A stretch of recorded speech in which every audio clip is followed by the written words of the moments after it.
institution where there is systematic charity, should you not clap for that? Please remember. Clap for it. Channelized charity, continuous charity, consistent charity. Man was made in the image of God. He alone can give. I hope you noticed that. Only man can give. Animals share sometimes by instinct. Only man can give. And that is where he comes closest to his maker. What happens when we do not give?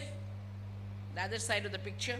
We are possessed by our possessions. Sage Aurobindo said, let possessions not possess us. They do possess us. There was a time when Robin Hood robbed and gave. Today our politicians rob and save. That is why they are in prison. I hope you understand. What happens when you don't give? You are possessed by your possessions. And we are bogged down by these because the simple reason is we are obsessed by them. And we are worried about our successors. We cannot eat in joy nor sleep in peace.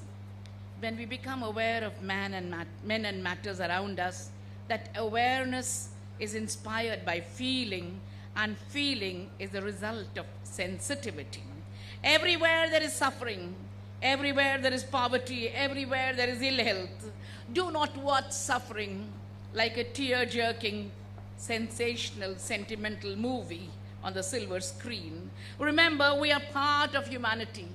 Go back to that sagacious Albert Schweitzer who said, open your eyes and look for someone, man, some work for the sake of man, which needs a little time, a little friendship, a little sympathy, a little human toil.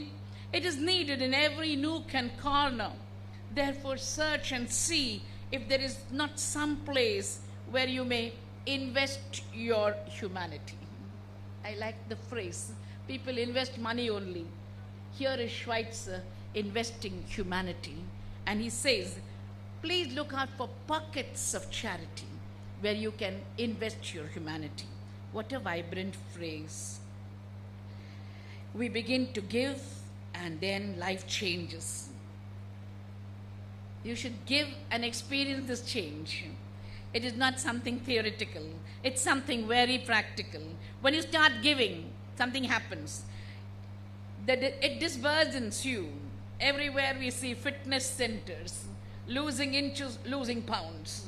What is charity, sir? Losing ego. That is what is charity. Giving means losing ego. The only way you can dispossess yourself and feel light. Go back to the Indian Railway, which says less luggage, more comfort. So much of luggage we have, unwanted luggage. Please travel light and see that other people are benefited by your charity. Only when we give, we are alive in the true sense of the term. Looking back, which were the real moments we really lived? The moments when we came closest to our Maker. Destiny changes when we shift the emphasis from I to they. It's a shift of emphasis from myself to those people. Tensions are gone, stress gets relieved, and we are buoyant because we have someone disburdened of his problems.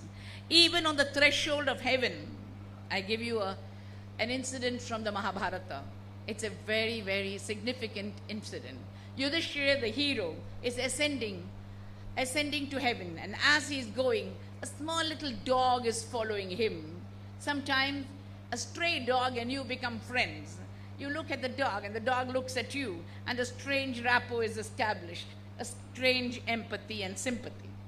When the time comes for Yudhishthira to get into the chariot of heaven, he refuses because the dog is not allowed. The charioteer says, dogs are not allowed. Yudhishthira says, I don't want a heaven where my little dog, which depended on me emotionally, is not allowed. Even on the threshold of heaven, here was a man who could practice charity. The dog jumps into the chariot and reveals himself as the god of death, telling Yudhishthira, we extol your love for humanity, your love for every creature in the world.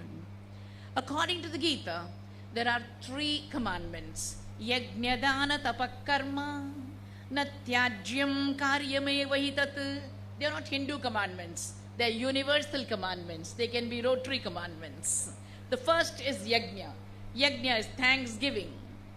90% of us go to the Lord and ask Him for something. But when we get what we want, we never go back to thank. Man is the only creature who complains about what he does not have and complains about what his neighbor has. That is the problem. Go back to thank the Lord. And thanking the Lord is gratitude.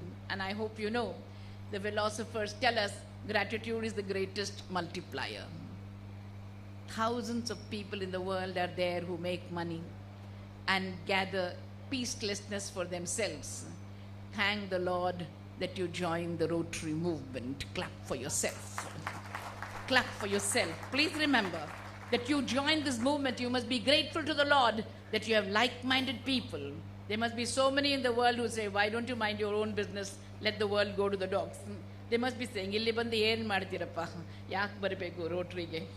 This is how people would dissuade you from taking to Rotary. But be happy that you've joined, be grateful that you've joined a movement which is going to inspire you. The second commandment is dana.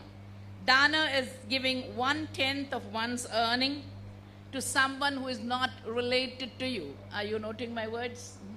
What you give your nephew and your niece is not dana. It's not charity. That is duty. Jaan se kha lenge nahi to. You will have to suffer for it otherwise. But give someone who doesn't belong to you, someone far away, someone unconnected in the ordinary sense of the term, but super connected in the highest sense of the term, because he is also a human being. Dana is charity, and that charity is a duty. People talk of CSR nowadays, corporate social responsibility. Have you gone a little deeper as I went into it? Corporate social responsibility has to be preceded by ISR, individual social responsibility. Unless you have individual social responsibility, you cannot have corporate social responsibility. Each one was born to give something to humanity, and we are incomplete if we do not offer this to humanity. Our wealth will remain stagnant. That is why we use the phrase stinking rich. Why do you use the word stinking rich when it is not given to humanity? Charity is a way of realizing the divine within us. And charity is inspired by feeling. Most of us feel only for ourselves. Swami Vivekananda said, feel. Feel until the head reels and the heart stops. How much can you feel for humanity? It is feeling and that concern which makes you give. What makes you give and how can you give?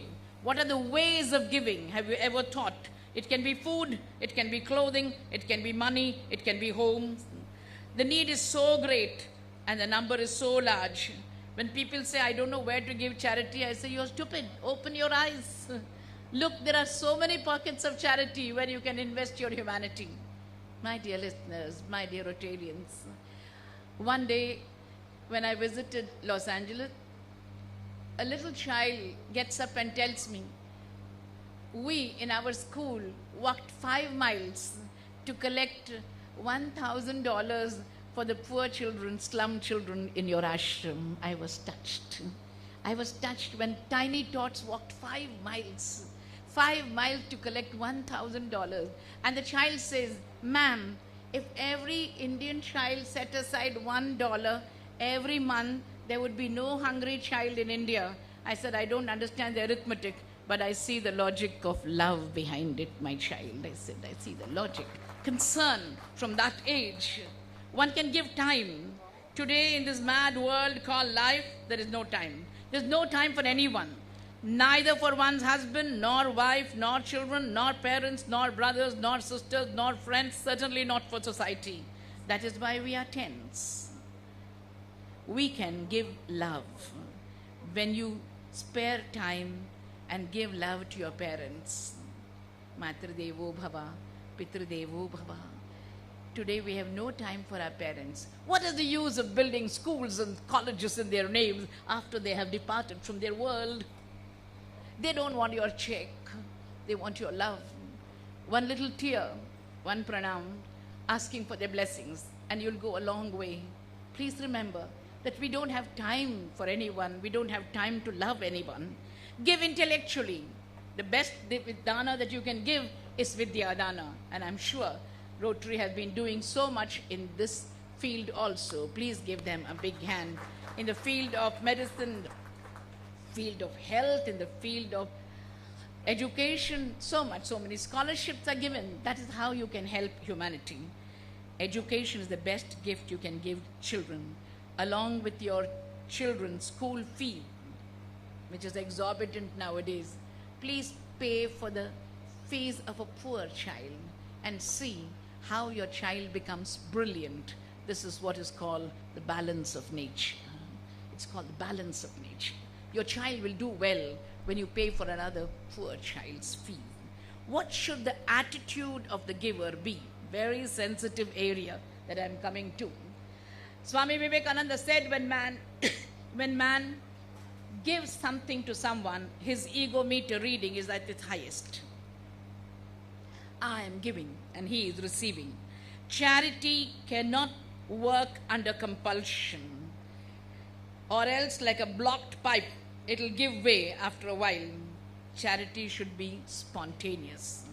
Giving should not be for publicity, excuse me. While handing over a gift or a check to a poor child, do not face the TV camera. It's not for publicity. Giving should not be viewed as a rivalry, and Rotarians know that. May I tell the district governor that in business you have competitors, in charity you have compliments. You hear me? In business